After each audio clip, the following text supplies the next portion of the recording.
आणि ज्यांच्यासाठी हा कार्यक्रम इथं आयोजित केलेला आहे अशा माझ्या लाडक्या विद्यार्थी मित्र आणि मैत्रिणींनो,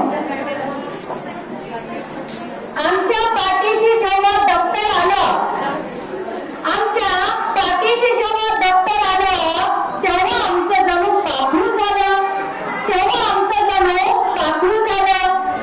आकाशी भरारी घ्यायची कशी ते शिकवलं गेलं, आकाशी भरारी घ्यायची कशी ते शिकवलं गेलं आणि ज्ञानाच्या चौकातून आम्हाला फिरवलं गेलं आणि ज्ञानाच्या चौकातून आम्हाला फिरवलं गेलं.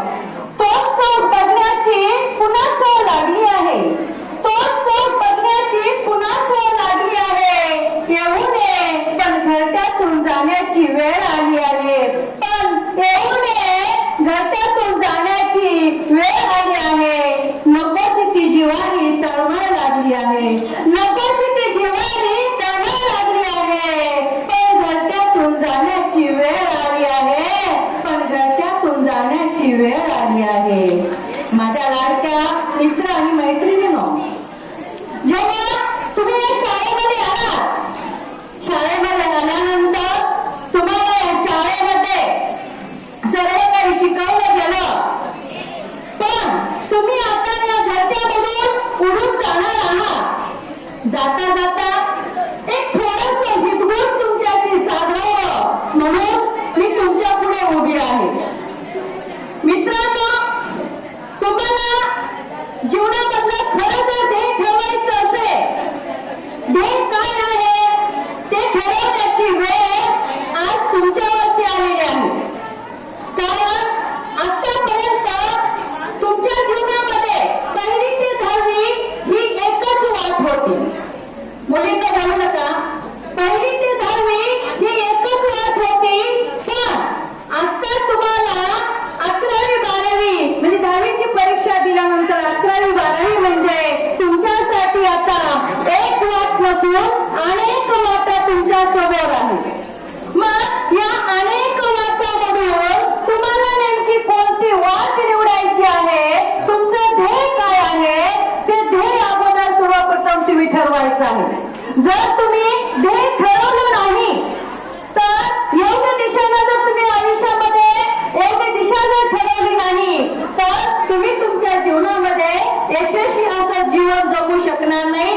यासाठी 11वीला जात असताना 12वीला जात असताना आपण नेमकं आपल्याला काय करायचं आहे, काय करायचं नाही, आपल्याला काय जमतं, आपल्याला काय जमत नाही, अनेक वाटांमधून एक वाट निवडणे आपल्यासाठी आव्हान आहे.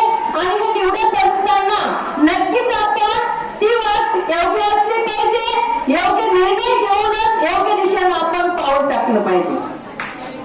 मित्रांनो, एकदा काय झालं, एक व्यक्ती बस स्टँडला सकाळपासून थांबला होता. सकाळपासून बस स्टँडला थांबलेला व्यक्ती, तो माणूस सकाळपासून संध्याकाळ झाली, एसटी येत होती, भरत होती, जात होती. मग हे दिवसभर चाललं, सकाळपासून संध्याकाळपर्यंत चाललं, तरी पण तो व्यक्ती त्या बस स्टँडला थांबलेला होता. तो कोणत्याही गाडीमध्ये बसला नाही, तो कोणत्याही गाडीनं गावाला गेला नाही.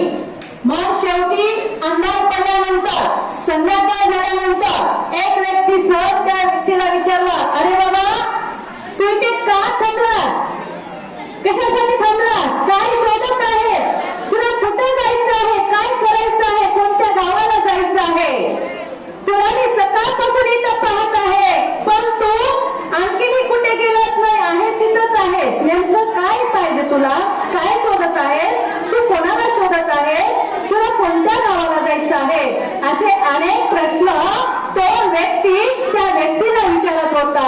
आणि विचारत असताना त्या व्यक्तीनं सांगितलं की अरे बाबा, मला कोणत्या गावाला जायचंय हेच मला माहित नाही, मला कोणत्या गावाला जायचंय हेच मला माहित नाही.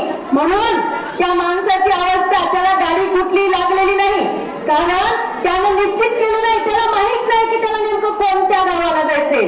आता गावाचं नावच त्या व्यक्तीला माहित नसेल तर मग तो व्यक्ती कोणत्या गाडीमध्ये बसणार, येतात. मग तो व्यक्ती मला सांगा, दिवसभर थांबला काय, 4 दिवस थांबला काय, 6 महिने थांबला काय, जोपर्यंत त्याला कोणत्या गावाला जायचंय हे निश्चित करणार नाही, त्याला माहीत होणार नाही, तोपर्यंत त्याची दशा, त्याची अवस्था ही अशीच राहणार आहे. दुसरी गोष्ट सांगते, एक व्यक्ती